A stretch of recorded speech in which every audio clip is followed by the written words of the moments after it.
Hello everyone, कैसे हो आप सब। एक बार फिर से मैं आप सभी का स्वागत करता हूं आपके अपने यूट्यूब चैनल नौकरी 24 में। जैसा कि आप देख पा रहे हैं, आज का हमारा टॉपिक है संयुक्त राज्य लोक सेवा आयोग, या इंग्लिश में बोलते हैं शॉर्ट फॉर्म में JPSC। ठीक, इससे पहले हमने 2 वीडियो देखी, जिनमें हमने पहली वीडियो में देखा UPSC और दूसरे में हमने कवर किया राज्य लोक सेवा। आज तीसरा हम संयुक्त राज्य लोक सेवा आयोग के बारे में बात करेंगे। संयुक्त राज्य लोक सेवा आयोग क्या है? ये 2 राज्यों को की एक संस्था बनाती जाती है। ये कब बनी? ये सबसे पहले 1966 में बनी और केवल एक ही बार बनी। क्यों बनी? कि हरियाणा और पंजाब अलग हुए, उनके लिए एक संयुक्त संस्था बनाई गई। फिलहाल में ये संस्था नहीं है, लेकिन इसके बारे में पढ़ना ज़रूरी है, एग्जाम के पॉइंट ऑफ व्यू से इम्पोर्टेंट है, आ सकती है। तो इसके बारे में पूरा जानकारी लेंगे, पूरा जानेंगे। उससे पहले आप सभी से फिर वही कहना चाहूँगा कि अगर चैनल सब्सक्राइब नहीं किया तो चैनल को सब्सक्राइब करें। और वीडियो डेफिनेटली आपको अच्छी लगेगी, इतनी मेहनत कर रहा हूँ आपको समझाने के लिए, एक पॉइंट क्लियर करके चल रहा हूँ, तो वीडियो को शेयर करना ना भूलें। ठीक है, चलिए आज मैं जो हमने 2 वीडियो पिछली करी हैं, आज उनका रिवीजन कराऊंगा। उसके मैंने आज कंटिन्यू इसको लेकर चलेंगे। आज हम तीनों UPSC, SPSC और JPSC, हम तीनों को एक जगह कंबाइन करके आज पढ़ेंगे। ठीक है, कुछ पॉइंट है, इनके बेस पे आज हम तीनों को कवर करेंगे। ठीक, चलिए शुरू करते हैं। सबसे पहला पॉइंट हमारा है कि गठन की अगर हम बात करते हैं तो UPSC का गठन 1926 में हुआ। कब हुआ? 1926 में हुआ। तारीख आप देख लें कितनी तारीख को हुआ। ठीक हो जाएगा ना, इतना तो कर सकते हो। चलो मैं बताता हूँ, अक्टूबर में हुआ। तारीख अब आप और देख लेना। ठीक है, चलिए अगर SPSC के बारे में बात करते हैं हम, SPSC का गठन कब हुआ? ये 1935 के एक्ट के माध्यम से हुआ। ठीक, जब UPSC बना तो स्टेट के लिए भी जरूरत पड़ी, तब स्टेट के लिए बनाई गई। बात कर लेते हैं हम JPSC की, कि इसका गठन कब हुआ? तो इसका गठन 1966 में हुआ, एक ही बार, और उसके बाद फिर कभी नहीं बनी। इन फ्यूचर बन सकती है, लेकिन फिलहाल में ये एक्टिव नहीं। ठीक है, बात कर लेते हैं हम दूसरे पॉइंट की, कि संस्था के बारे में बात कर लेते हैं। कैसी संस्था, ये संस्था कैसी है? तो ये संस्था संवैधानिक है। कैसी संस्थान है? संवैधानिक संस्थान। बात कर लेते हैं SPSC की, तो ये कैसी संस्था है? ये भी हमारी एक संवैधानिक संस्था है। ठीक, आज हमारा जो टॉपिक है वो JPSC है, संयुक्त राज्य लोक सेवा आयोग है। लेकिन इसके माध्यम से जो सेम इसमें है, JPSC में है, कुछ पॉइंट चेंज है, बाकी सब सेम है। तो इसी में आपका UPSC और SPSC भी कंप्लीट हो जाएगा, इसका रिवीजन हो जाएगा। इसके लिए मैंने इसको तैयार किया है। ठीक, चलिए कैसी संस्थान है? UPSC संवैधानिक संस्थान है, राज्य लोक सेवा आयोग संवैधानिक संस्थान है। क्यों है? क्योंकि इसको संविधान में रखा गया है। संविधान में किसी आर्टिकल के तहत इसको दिखाया गया है। तो कौन से आर्टिकल के तहत दिखाया गया है? आर्टिकल नंबर 315 से 323 तक। अब संविधान का भाग 14 में इसको दिखाया गया है। ठीक है, बात कर लेते हैं हम JPSC की, संयुक्त राज्य लोक सेवा आयोग की। तो ये एक वैधानिक संस्थान है, ना कि संवैधानिक संस्था। वैधानिक मतलब इसको संविधान के क्या बोलते हैं, संसद के माध्यम से बनाया गया है, लेकिन संविधान में नहीं दर्शाया गया, किसी आर्टिकल में इसको नहीं बताया गया। ठीक, चलिए ये कैसी संस्थान है? ये वैधानिक संस्थान है, वैधानिक। ठीक है, संस्था है, नोट करते रहे मेरे साथ साथ। अगला पॉइंट हमारा क्या है? अगला पॉइंट है हमारा सदस्य के कितने सदस्य होंगे। तो मैंने आपको क्या बताया था? मैंने आपको बताया था कि 9 से 11 सदस्य इसमें होंगे, जिसमें एक चेयरमैन शामिल होगा। इसमें भी 9 से 11 सदस्य होंगे, जिसमें चेयरमैन शामिल होगा। इसमें भी 9 से 11 सदस्य होंगे, जिसमें चेयरमैन शामिल होगा। ठीक, ऐसा भी हो सकता है कि एक क्या बोलते हैं, एक चेयरमैन और 10 सदस्य। सदस्य की जो संख्या कौन निर्धारण करेगा? वो हमारे राष्ट्रपति महोदय तय करेंगे कि कितने सदस्य होने हैं। ठीक। अगला पॉइंट है हमारा नियुक्ति। कि नियुक्ति कौन करता है? यूपीएससी की बात करता हूं तो नियुक्ति राष्ट्रपति महोदय करते हैं। राष्ट्रपति महोदय करते हैं। मेरे शब्दों को सुनते रहें, उसी से आपका रिवीजन हो जाएगा और उसी से आपका तैयार हो जाएगा। ठीक है, लिखने की भी अब जरूरत नहीं है। आपने 2 वीडियो लिख चुके हैं तो तीसरे लिखने की जरूरत नहीं है। इसको ऑटोमेटिक अपना याद हो जाएगा रिवीजन से। मात्र 2-3 पॉइंट इसमें चेंज है। ठीक। सदस्य की नियुक्ति कौन करता है? राष्ट्रपति करता है। कहाँ पे? यूपीएससी सेंटर में। स्टेट की बात करते हैं हम तो नियुक्ति कौन करेगा? राज्यपाल महोदय करेंगे। कौन करेगा?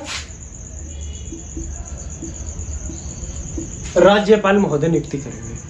बात कर लेते हैं हम जेपीएससी की। ठीक है, उसमें नियुक्ति कौन करेगा? उसमें नियुक्ति राष्ट्रपति महोदय करेंगे। राष्ट्रपति महोदय करेंगे। ठीक, पॉइंट यहां तक क्लियर है। चलिए आगे बढ़ते हैं। हटाना, इनको कौन हटाएगा? इनको कौन हटाएगा? हटाएगा कौन? इनको राष्ट्रपति महोदय हटाएंगे यूपीएससी में। ठीक, किसकी सलाह से? सुप्रीम कोर्ट की सलाह से। पहले लेंगे, इनकी जांच होगी, अगर दोष सिद्ध पाए गए तो इनको हटा दिया जाएगा। बात करते हैं हम राज्य के बारे में, तो राज्य में कौन हटाएगा इनको? राज्य में भी राष्ट्रपति महोदय हटाएंगे इनको। ठीक, किसकी सलाह से? सुप्रीम कोर्ट की सलाह से। बात करते हैं हम जेपीएससी की। किसकी? जेपीएससी की। तो इनको यहाँ कौन हटाएगा? यहाँ भी राष्ट्रपति महोदय हटाएंगे सुप्रीम कोर्ट की सलाह से। ठीक, ये तीनों में सेट है। केवल सुनते रहें, मेरे शब्दों को सुने, याद हो जाएगा। और अगर लिखना चाहे तो लिख भी लें। वैसे नोट्स बनाने के लिए लिखना ज़रूरी है। आप अपनी हैंडराइटिंग में शॉर्ट से शॉर्ट करके लिखें। ठीक है, बात कर लेते हैं कार्य क्या है इसका। कार्य क्या है? यूपीएससी की बात करते हैं तो हम केंद्र के लिए परीक्षा लेता है। सभी परीक्षा नहीं, कौन सी परीक्षा लेता है? ए और बी ग्रेड की। ए और बी ग्रेड की। ठीक। एसपीएससी की बात करते हैं तो ये परीक्षा लेता है राज्य लोक सेवा आयोग की। राज्य लोक सेवा आयोग की। ठीक।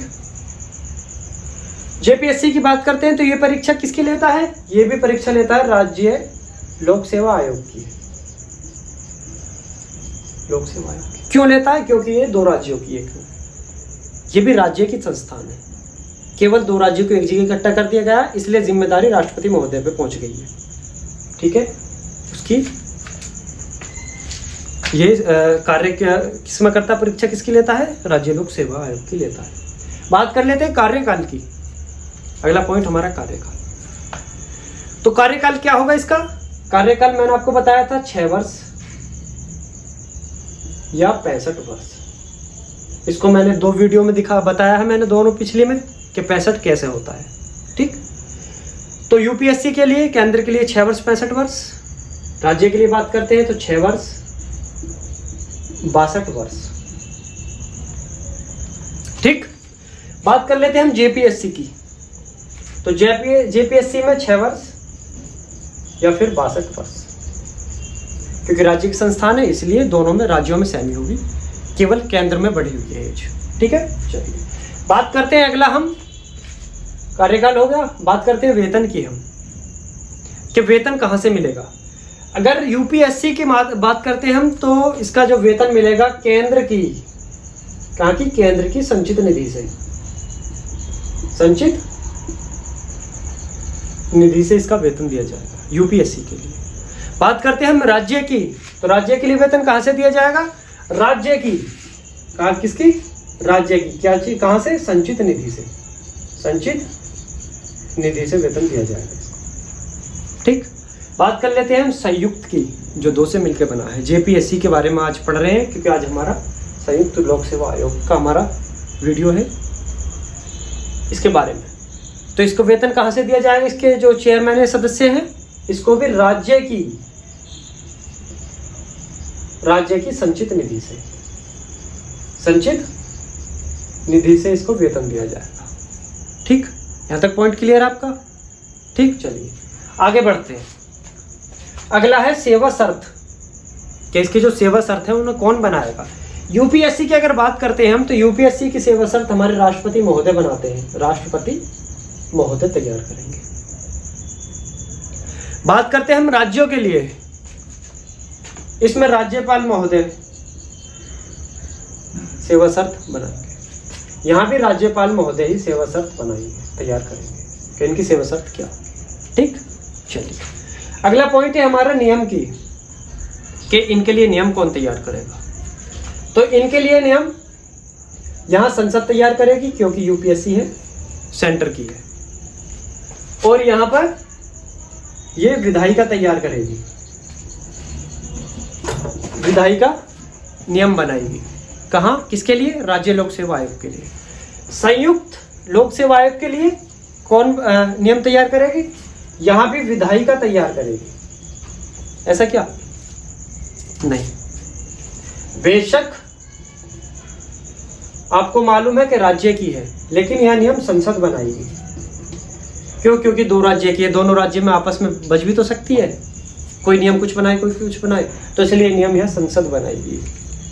ठीक, चलिए अगला पॉइंट, त्याग पत्र किसको दिया जाएगा। त्याग पत्र किसको दिया जाएगा, यूपीएससी की बात करते हैं तो त्याग पत्र राष्ट्रपति महोदय को दिया जाएगा।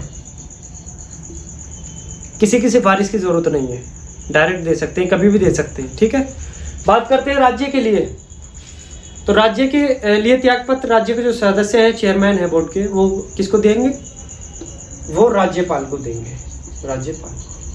ठीक है, बात कर लेते हैं संयुक्त लोक सेवा आयोग की, ये किसको देंगे, ये भी राज्यपाल को देंगे। यहां तक क्लियर। चलिए अगला पॉइंट देखते हैं। अगला पॉइंट है वार्षिक रिपोर्ट, कि वार्षिक रिपोर्ट किसको दी जाएगी। वार्षिक रिपोर्ट यूपीएससी का अगर होगा तो किसको देगा, राष्ट्रपति महोदय को दी जाएगी। अगर सेंटर उसकी स्टेट की है तो किसको दी जाएगी, राज्यपाल को दी जाएगी। यहां पर भी राज्यपाल को ही दी जाएगी वार्षिक रिपोर्ट। ठीक, अगला पॉइंट है अधीन, किसके अधीन काम करेगी ये, किसके अंडर काम करेगी।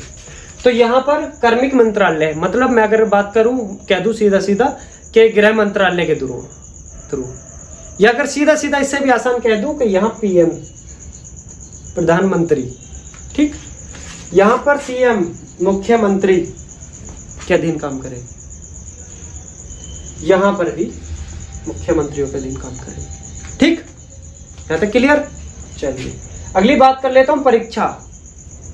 किस किस की परीक्षा लेंगे, ये बोर्ड है, कौन सी परीक्षा ली जाएगी, क्या नाम है, आईएएस, आईपीएस या आईएफएस, इसकी परीक्षाएं ली जाएगी। किसके अधीन, किसका है, यूपीएससी की बात कर रहा हूं मैं। बात करता हूं मैं राज्य की, तो राज्य में राज्य लोक सेवा आयोग, राज्य लोक सेवा आयोग की परीक्षा लेंगे। यहां पर भी राज्य लोक सेवा आयोग राज्यों की परीक्षा लेंगे। ठीक है, चलिए अगला पॉइंट है चेयरमैन की, हम बात कर लेते हैं। यूपीएससी का चेयरमैन हम बता सकते हैं, यूपीएससी का चेयरमैन हम बता सकते हैं। ठीक, पिछले 2 वीडियो में मैंने बताया है, इसमें आप खुद सोचें। बात करें हम एसपीएससी की, राज्य की, तो राज्य का चेयरमैन बताना संभव नहीं है, क्योंकि 28 राज्य हैं, सबका अलग अलग होता है। ये जब बोर्ड बनेगा तब इसका चेयरमैन बनेगा, तो इसको बताना संभव नहीं।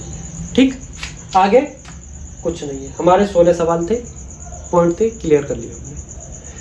3 वीडियो के माध्यम से मैंने आपको भाग 14 आर्टिकल 315 से 323 तक कवर कराया, जिसमें मैंने जीपीएससी भी कंप्लीट करा दिया, राज्य लोक सेवा आयोग भी, और यूपीएससी क्लियर करा दिया। ठीक, तो मैं मानता हूँ ये आपको क्लियर हो गया होगा, बहुत अच्छे से समझ आया होगा। अपनी वीडियो में यही समाप्त करूँगा, और उम्मीद करता हूँ बहुत अच्छी लगी होगी। और एक बार फिर आपको मैं धन्यवाद बोलूँगा कि आप तीनों वीडियो में अंत तक बने रहे, आपने भाग 14 को अच्छी तरह समझा।